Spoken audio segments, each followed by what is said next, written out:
जब भगवान श्री कृष्ण ने अर्जुन का रथ दोनों सेनाओं के बीचों बीच खड़ा किया, मोक्षदा एकादशी का महत्व इसलिए भी बढ़ जाता है।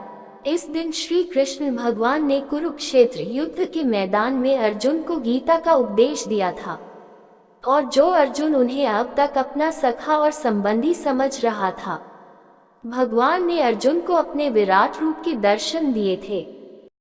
कुरुक्षेत्र में ज्योतिषा सरोवर पर आज भी वह विशाल पेड़ है जहां पर खड़े होकर भगवान श्री कृष्ण ने अर्जुन को गीता का उपदेश दिया था।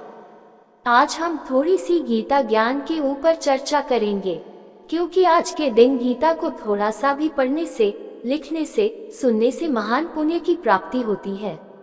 कुरुक्षेत्र युद्ध के मैदान में जब भगवान श्री कृष्ण ने अर्जुन का रथ दोनों सेनाओं के बीचों बीच खड़ा किया, अर्जुन का शरीर कांपने लगा, उसका गांडीव धनुष गिरने लगा, क्योंकि जिससे वह युद्ध करने जा रहा था सब उसके सगे संबंधी थे, उसके गुरु थे, उसके भाई बांधव थे। उस समय मोहग्रस्त अर्जुन को भगवान ने गीता का उपदेश दिया था कि अर्जुन तुम अपना कर्म करो, क्षत्रिय का धर्म युद्ध करना होता है। यदि तुम इसी युद्ध में विजयी होते हो, तुम्हें अजय राज्य प्राप्त होगा। यदि तुम मारे जाते हो तब भी तुम वीरगति को प्राप्त होकर मेरे ही धाम को जाओगे। और आज यदि तुम युद्ध भूमि से मोहग्रस्त होकर पीठ दिखाकर भागोगे तो तुम काय कहलाओगे, या इनमें से ही कोई तुम्हें मार देगा, तब तुम्हें मोक्ष भी प्राप्त नहीं होगा। जब अर्जुन को इतना समझाने पर भी अर्जुन का मोह समाप्त नहीं हुआ, भगवान ने अर्जुन को अपने विराट रूप के दर्शन करवाए और कहा, जैसा मैं कहता हूँ तुम वैसा करो, क्योंकि जितने भी संसार में प्राणी है, चाहे वह जीव जंतु, कुत्ता, बिल्ली है या इंसान है, सब मेरे ही अंश हैं। इनमें से कोई सर्वश्रेष्ठ नहीं, कोई नीच नहीं, क्योंकि यह सब मेरी ही संतान है। केवल सबने अलग अलग योनियों का चोला लिबास पहना हुआ है। इस लिबास के अंदर मैं ही बैठा हूँ। अन्य योनियों में और मनुष्य की योनि में केवल इतना ही अंतर है। मनुष्य अपना कर्म करने के लिए स्वतंत्र है, और मनुष्य के कर्मों में मेरा भी कोई हस्तक्षेप नहीं है। और यहाँ पर कोई भी मनुष्य कर्म किए बिना नहीं रह सकता।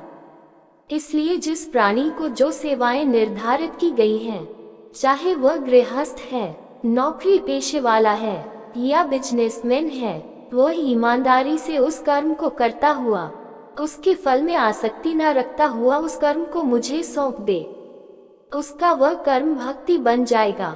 फिर वह मनुष्य किसी पाप पुण्य का अधिकारी नहीं रहता। जो व्यक्ति मुझे अपना मानकर कोई भी संबंध स्थापित कर ले, चाहे वह पिता का हो, पुत्र का हो, प्रेमी का हो या मित्र का हो, पति का हो या सेवक का हो, तो मैं उसके संबंध को शाश्वत संबंध बना देता हूँ। और जो मेरा ध्यान करता हुआ अपने कर्म करता रहता है, उसको अंत में मेरा ही स्वरूप प्राप्त होता है और वह मेरे ही धाम में जाता है। ये सूर्य, चंद्रमा, जितने भी देवी देवता हैं, ये सब मेरा ही अंश है। सूर्य मेरी मर्जी से प्रकाश देता है और चंद्रमा भी मेरी मर्जी से चांदनी और शीतलता प्रदान करता है।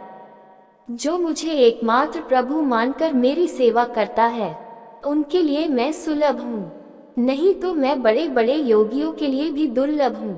कृष्ण भगवान अर्जुन को कह रहे हैं, तुम्हारा शरीर तो केवल एक उपकरण है, उसको चलाने वाला मैं ही हूँ।